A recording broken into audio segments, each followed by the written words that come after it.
warahmatullahi wabarakatuh. Kali ini kita akan membahas tentang teori dramaturgi.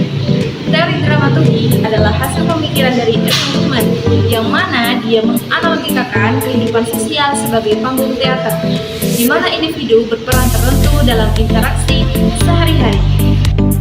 Biografi Erving Goffman. Erving Goffman lahir di Kanada pada tahun 1922 dan menempuh pendidikan sosiologi di University of Toronto dan University of Chicago. Ia dipengaruhi oleh interaksionisme simbolik dan Chicago School. Karyanya yang paling terkenal, The Presentation of Self in Everyday Life, menjadikannya tokoh penting dalam sosiologi mikro. Goffman wafat pada tahun 1982. Konteks sosial atau lahirnya teori. Teori dramaturgi lahir dari pengamatan empiris Goffman terhadap interaksi sosial pasca Perang Dunia II. Penelitian etnografinya di Shetland Islands menunjukkan bahwa individu memainkan peran demi menjaga keteraturan sosial. Teori ini berkembang sebagai kritik terhadap pendekatan struktural makro dan menekankan dinamika mikro dalam interaksi tatap muka. Goffman memandang kehidupan sosial sebagai panggung teater, yang mana setiap individu berperan sebagai aktor yang mempengaruhi kesan orang lain melalui frontage dan backstage. Frontage, ruang publik untuk menampilkan peran ideal. Backstage, ruang privat untuk bersikap apa adanya.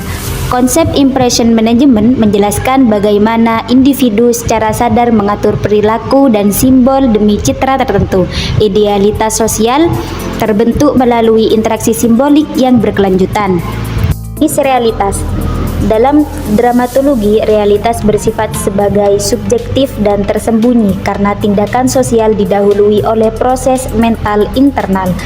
Individu mempertimbangkan sebagaimana alternatif tindakan sebelum bertindak, sehingga perilaku tidak semata-mata stimulus dan respon, melainkan hasil pemaknaan subjektif.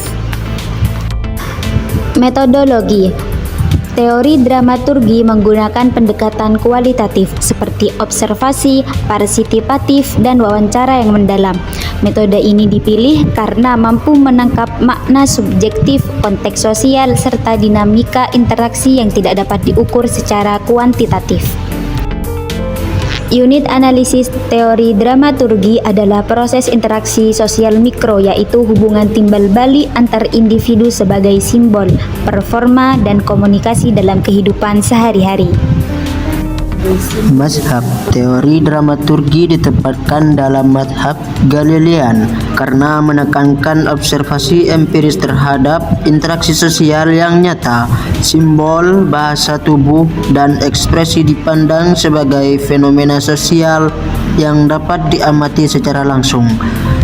Bias atau keterpihakan teori. Teori ini berpihak pada konstruktivisme yang memandang realitas sosial sebagai hasil konstruksi bersama, maka tidak bersifat objektif tetapi dibentuk, ditafsirkan, dan dinegosiasikan melalui interaksi simbolik dalam konteks sosial tertentu. Teori dramaturgi Goffman ini itu membantu bagaimana identitas serta makna dan realitas sosial itu dibangun melalui interaksi sehari-hari. Jadi serta relevan itu untuk untuk mengkaji bersama fenomena sosial dan bermakna modern. Baik, itulah penjelasan materi mengenai teori dramaturgi Erving Goffman. Saya akhiri. Wassalamualaikum warahmatullahi wabarakatuh.